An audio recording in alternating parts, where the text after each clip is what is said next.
Trump n'est pas y allé par le dos de la cuillère.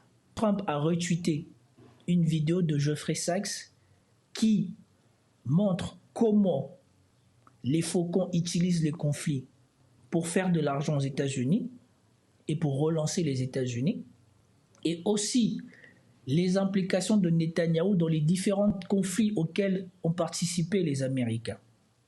Et surtout, il dit, c'est que dans cette vidéo que Trump a choisi de retweeter, Jeffrey Sachs insulte Benjamin Netanyahou de fils de. Le compte Twitter de Donald Trump a retweeté cette vidéo il y a quelques jours, avant que l'accord ne soit matérialisé. Et je vais vous mettre en parallèle la vidéo retweetée par Donald Trump et c'est à quoi cette vidéo renvoie pour vous montrer que Donald Trump a fait comprendre à Netanyahou ce que je vous avais déjà dit ici avant, que Donald Trump serait sans doute celui qui va faire plier Netanyahou pour qu'il y ait un cessez-le-feu, pour que cette histoire s'arrête, parce que la guerre, cette manière de faire, n'est pas compatible avec sa manière à lui de gouverner. Beaucoup ne m'avaient pas cru, mais avant même que Trump n'arrive à la présidence, on voit se matérialiser quelque chose que l'on n'a pas vu possible durant tout le mandat de Joe Biden.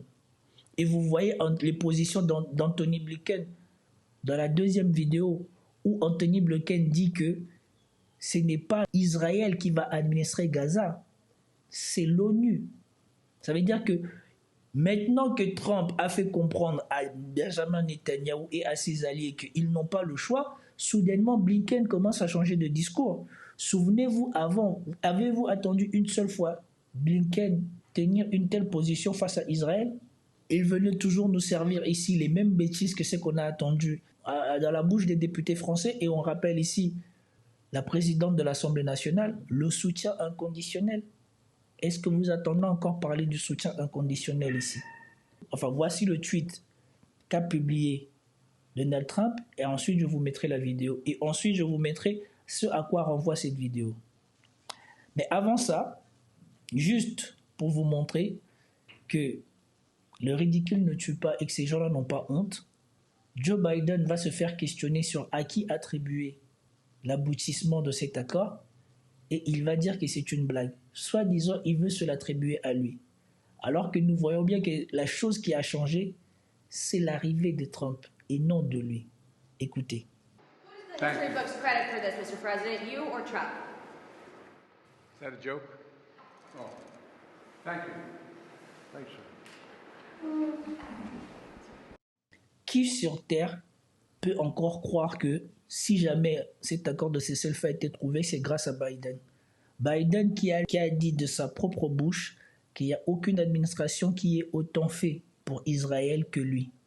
Ensuite, voilà le tweet que Trump a retweeté et qui servait de message aux Israéliens pour leur faire comprendre que le règne de Netanyahou à la Maison-Blanche était fini. C'est dans cette vidéo que Jeffrey Sachs insulte Netanyahou de fils d'eux et dit que c'est lui qui est derrière la plupart des conflits auxquels ont participé les Américains au Moyen-Orient. Alors ici c'est en anglais, mais je vous ai traduit la vidéo et je vous la mettrai et vous comprendrez. This is a game, and it's a game of narrative. Why did the U.S. invade Iraq in 2003? Well, first of all, it was completely phony pretenses. It wasn't, oh, we were so wrong, they didn't have weapons of mass destruction. They actually did focus groups in the fall of 2002 to find out what would sell that war to the American people. Abe Schultzky, if you want to know the name of the PR genius. They did focus groups on the war. They wanted the war all the time. They had to figure out how to sell the war to the American people, how to scare the shit out of the American people. It was a phony war. Where did that war come from? You know what? It's quite surprising. That war came from Netanyahu, actually. You know that? It's weird.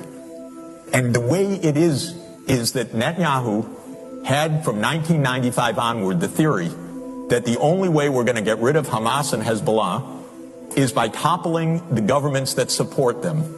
That's Iraq, Syria, and Iran. And the guy's nothing if not obsessive. And he's still trying to get us to fight Iran this day, this week. He's a deep, dark son of a, sorry to tell you, because he's gotten us into endless wars, and because of the power of all of this in the U.S. politics, he's gotten his way. But that war was totally phony. So what is this democracy versus dictatorship? Come on, these are not even sensible terms. Et dans cette vidéo, Jeffrey Sachs parle de Benjamin Netanyahu, c'est qu'il nous renvoie à cette vidéo où nous voyons ceci. Our purpose was to document the event.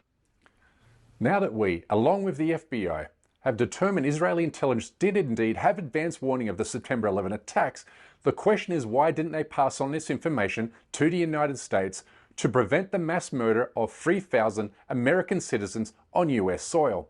Well, let's start with Omer Mameri, one of the arrested Israeli intelligence officials, who explained to the FBI why he viewed the 9/11 attacks in a positive light. He said, Israel now has hope that the world will now understand us. Americans are naive, and America is easy to get inside. There are not a lot of checks in America, and now America will be tougher about who gets into their country, end quote. On the surface, this is certainly an odd way to equivocate the deaths of 3,000 Americans with something positive.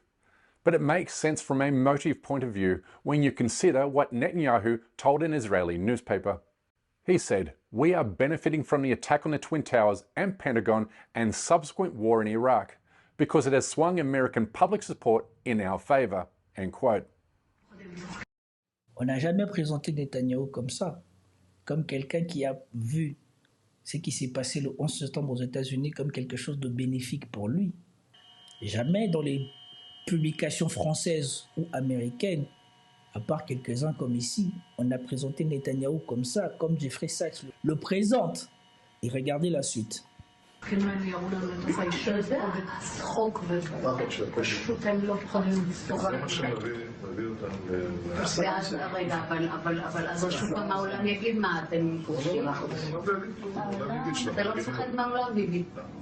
במיוחד היום עם אמריקה, אני יודע מה זה אמריקה. אמריקה זה לא שאפשר להזיז אותו בקלות, להזיז לכיוון הנכון. הולך להיות. אם אנחנו עושים לזה משהו, אז הם... יש כאלה, אז נניח שהם אומרים משהו. 80% מהאמריקאים תומכים בה.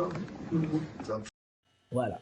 Quand on lui disait que les propos qu'il avait tenus étaient scandaleux et que c'était peut-être dangereux et que les Américains seraient mécontents de savoir ce qu'il a dit, vous avez entendu ce qu'il a dit? Il a dit que les Américains sont facilement manipulables et que de toute manière, désormais, les Américains étaient avec eux. Et c'est ce à quoi Trump a voulu renvoyer Benjamin Netanyahou et la société israélienne. C'est ce à quoi ils les ont renvoyés, pour qu'ils comprennent bien que la fête est finie, ou en tout cas que ce que l'administration Biden faisait ne sera pas fait sous son mandat, et que les choses seront autrement. Et ce n'est pas fini.